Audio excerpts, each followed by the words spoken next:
आज मैं आपके लिए एसआईपी से रिलेटेड और भी नॉलेज लेकर आई हूँ। SIP means systematic investment planning, यानी कि हमें इसे रेगुलरली म्यूचुअल फंड में इन्वेस्ट करना होता है।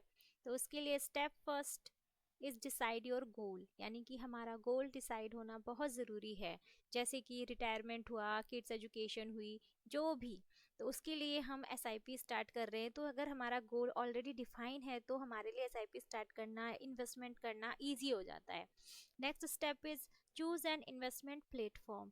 अब इन्वेस्टमेंट प्लेटफॉर्म के लिए कैसे हम चूज करें, तो उसके लिए म्यूचुअल फंड्स की वेबसाइट्स है, मोबाइल इन्वेस्टमेंट ऐप जो मैंने आपको बताए थे, ब्रोकर ऐप जो होते हैं, Angel One, Upstox, Zerodha, Fyers, जो भी आपको कंफर्टेबल लगे हम वहाँ से भी स्टार्ट कर सकते हैं। और फिर बैंक, जहाँ पे हम अपना अकाउंट्स होता है तो हम वहाँ जाकर भी एसआईपी स्टार्ट कर सकते हैं। बहुत इजी है, ठीक है, कोई प्रॉब्लम नहीं आती है। नेक्स्ट है सेलेक्ट अ म्यूचुअल फंड।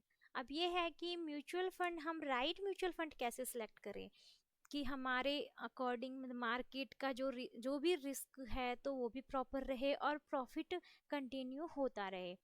तो इसमें क्या है कि हमें पास्ट परफॉर्मेंस, यानी कि उसके लास्ट 3 इयर्स और 5 इयर्स की परफॉर्मेंस चेक करनी होती है कि उसने 3 इयर्स में, 5 इयर्स में कितना रिटर्न दिया है। इंडेक्स और लार्ज कैप, इंडेक्स सबसे सेफ है। अगर आप बिगनर्स हैं तो गाइज ये बिल्कुल सेफ है कि आप इंडेक्स में या फिर लार्ज कैप फंड्स में ही एसआईपी स्टार्ट करें। इनमें रिस्क होने के चांसेस बहुत कम होते हैं। और हाँ, इसका जो रिटर्न है वो हमें लॉन्ग टर्म इन्वेस्टमेंट पर ही दिखता है। ऐसा नहीं है कि 1 साल तक इन्वेस्ट किया, अभी तो कोई रिटर्न ही नहीं आ रहा, तो ऐसा नहीं है। 1 साल में वो रिटर्न हमें शो होता भी नहीं है। हम जितने टाइम के लिए इन्वेस्टमेंट करेंगे हमें उतने टाइम इसका जो है वो शो होगा। तो देखिए, अब मैं आपको बताती हूँ कि हम कैसे राइट म्यूचुअल फंड सेलेक्ट कर सकते हैं। उसके लिए एक ब्रोकर अकाउंट होता है जो हमारा, हम उस पर भी जा सकते हैं, वहाँ पर भी हमें ये लिस्ट इजीली शो हो जाती है। यहाँ पे ये देखिए म्यूचुअल फंड, ठीक है, ये मैच निफ्टी 50, यानी कि ये इंडेक्स म्यूचुअल फंड्स है। लेकिन गाइस देखिए, ये बिल्कुल भी आपके लिए रिकमेंडेशन नहीं है कि आप इसी म्यूचुअल फंड को सिलेक्ट कीजिए। मैं आपको सिर्फ वे बता रही हूँ कि कैसे हम राइट म्यूचुअल फंड सिलेक्ट कर सकते हैं। कुछ बेसिक नॉलेज है, या फिर हम अपना जो फाइनेंशियल, जिससे हम अपनी एडवाइजेस लेते हैं, या फिर हम बैंक में जाकर भी उनसे एडवाइस ले सकते हैं कि हमारे लिए कौन सा म्यूचुअल फंड सही रहेगा जिसमें हमें एसआईपी स्टार्ट करनी है। तो ये देखिए गाइज, इस पर हम क्लिक करेंगे। इसमें दो ऑप्शन होते हैं, वन टाइम बाय और एसआईपी। वन टाइम मतलब लमसम, लमसम, और एसआईपी लमसम का मतलब ये होता है कि हमें सिर्फ एक ही बार में बहुत सारा, जैसे कि हमने इन्वेस्ट कर दिया, जैसे कि 50,000 है तो हमने उसे एक ही में एक साथ इन्वेस्ट कर दिया।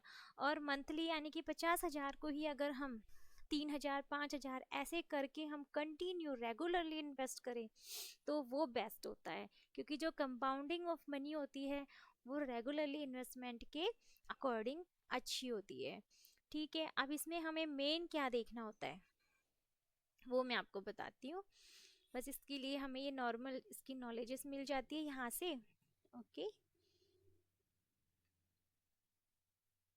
ओके गाइस, ये देखिए यहाँ पे है लॉक इन पीरियड, यानी कि नो लॉक इन पीरियड। इसका मतलब ये है कि आप इसको चाहे तो 3 साल में, 5 साल में भी बंद कर सकते हो, अपना जो भी रिटर्न है उसे निकाल सकते हो। लेकिन किसी किसी पर यहाँ होता है कि 1 ईयर, 3 ईयर, मतलब अगर उस टाइम से पहले आप अपनी एसआईपी को निकाल रहे हो तो आपको कुछ एक्स्ट्रा चार्ज देना होता है। ओके, और होता है एग्जिट लोड।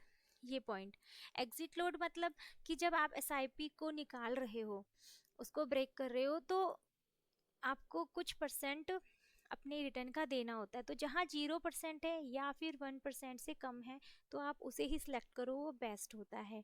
एक वे तो मैंने आपको ये बता दिया, ठीक है गाइज। और नेक्स्ट होता है आईएनडी मनी की वेबसाइट होती है, ये भी बहुत अच्छी वेबसाइट है। आप यहाँ पर जाकर भी अपना म्यूचुअल फंड जो लिस्ट होती है उसे आप चेक कर सकते हो। कुछ नहीं करना होता, हमें आईएनडी मनी टाइप करना होता है, देन हम इसकी वेबसाइट पर आ जाएंगे। ये बेसिक नॉलेज है जिसे आप रीड कर सकते हो। जैसे हमें स्क्रॉल करना है और यहाँ पे म्यूचुअल फंड की लिस्ट आ जाएगी। मैंने आपको लार्ज कैप म्यूचुअल फंड बताया था, ये बहुत सेफ होते हैं। आप यहाँ से अपनी जर्नी स्टार्ट कर सकते हो। देखिए यहाँ पे लार्ज कैप फंड की लिस्ट आ जाएगी, तो जैसे कि हम इसको भी देख सकते हैं। अभी आप इस लिस्ट में देखिए गाइज, यहाँ पे देखो 5 ईयर का रिटर्न। ओके, मैंने आपको यही कहा था कि हमारी एसआईपी जितने लॉन्ग टर्म के लिए होगी, रिटर्न भी हमारा उतना ही अच्छा होगा। तो हम इसको क्लिक करेंगे तो ये देखिए मार्केट के साथ साथ ये हाई ही गया है। ठीक है, ये इसकी कुछ बेसिक सी नॉलेज है। तो और ये यहाँ पे देखिए इसके ये गुड पॉइंट्स और बैड पॉइंट्स होते हैं। तो फिलहाल इसका कोई बैड पॉइंट शो नहीं हो रहा है, मतलब ये ठीक है। मतलब इस तरह से हम देख सकते हैं जो भी म्यूचुअल फंड्स है, तो उनको हम देख सकते हैं कि एक तरह से कौन कौन से हमारे लिए म्यूचुअल फंड ठीक है। ये इसकी बेसिक सी नॉलेज है। इसमें भी सेम वही देखेंगे हम। लॉक इन पीरियड, इसका भी देखिए नो लॉक इन पीरियड है। तो ये ठीक है कि हम हमारी एसआईपी को कभी भी निकाल सकते हैं। बट इसमें एग्जिट लॉट देखिए 1% है, यानी कि जब आपका जो भी रिटर्न होगा 5 साल बाद 10 साल बाद, तो उसका 1% ये चार्ज लेंगे। तो ये एग्जिट लॉट का मीनिंग होता है। ओके गाइस, नेक्स्ट हम आते हैं डिसाइड एसआईपी अमाउंट। इसका अमाउंट क्या होगा? तो इसका अमाउंट, कुछ म्यूचुअल फंड्स ऐसे होते हैं जिनमें मिनिमम एसआईपी 100 रुपीज़ भी होती है, 500 रुपीज़ भी होती है, 1000 रुपीज़ भी होती है। तो आप चाहे तो, अगर आपको थोड़ी सी स्टार्टिंग में देखो होती है झिझक कि हम हमारा पैसा लगा रहे हैं वो सही जगह पे लग रहा है या नहीं, तो उसके लिए हम 100 रुपीज़ या 500 रुपीज़ से स्टार्ट कर सकते हैं।